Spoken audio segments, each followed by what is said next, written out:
Enjoy 1% merchant commission when you accept Lanka Pay cards. Contact these banks today.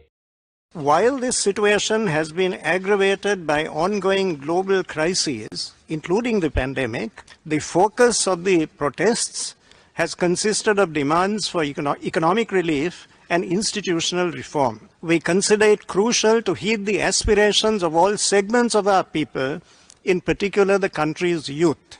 Mr. President, as a stable foundation for the future, the President and the Prime Minister of Sri Lanka have called for a consensual approach to national issues through a broad-based government. Far-reaching political changes are already taking place with the appointment of a new Prime Minister and of a new multi-party cabinet in my country. We are actively engaged in evolving an all-party consensus regarding the need for the 21st Amendment to Sri Lanka's Constitution to consolidate seminal democratic values enshrined in Parliament, independent institutions, and salutary checks and balances on the powers of the executive. We have consistently emphasized that dissent needs to be peaceful and be expressed within the democratic space. During the recent disturbances, a limited curfew and emergency regulations were imposed for the sole purpose of maintaining law and public order and allowing the unimpeded distribution of essential supplies. We also condemn unreservedly the deaths of several persons, including a member of parliament,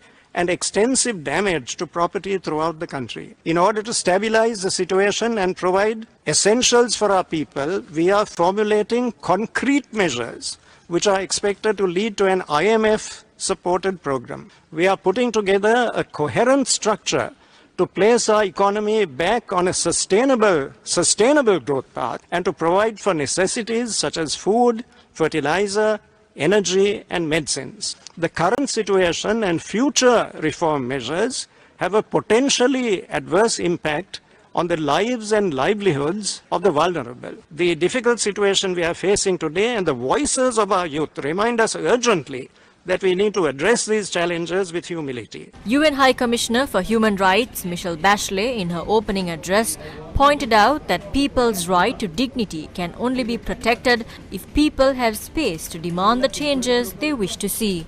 And I have seen that a life in dignity means securing the rights to work, to housing, to food, to water and sanitation. I have also experienced firsthand that these rights can only be protected and fulfilled if people have the space to express their views and to demand the change they wish to see. Together, these rights are the lifeblood of a vibrant, just and peaceful society. By contrast, arresting those who protest peacefully, shutting down independent media, detaining lawyers, these are measures that not only violate rights, they eat away at the foundations of our prosperity and security. UN High Commissioner for Human Rights Michelle tweeted today that this is her last session as High Commissioner. In a tweet, she urged states to identify common ground to achieve solutions to our shared human rights challenges. The 50th regular sessions of the Human Rights Council, which began today, will continue until the 8th of July 2022.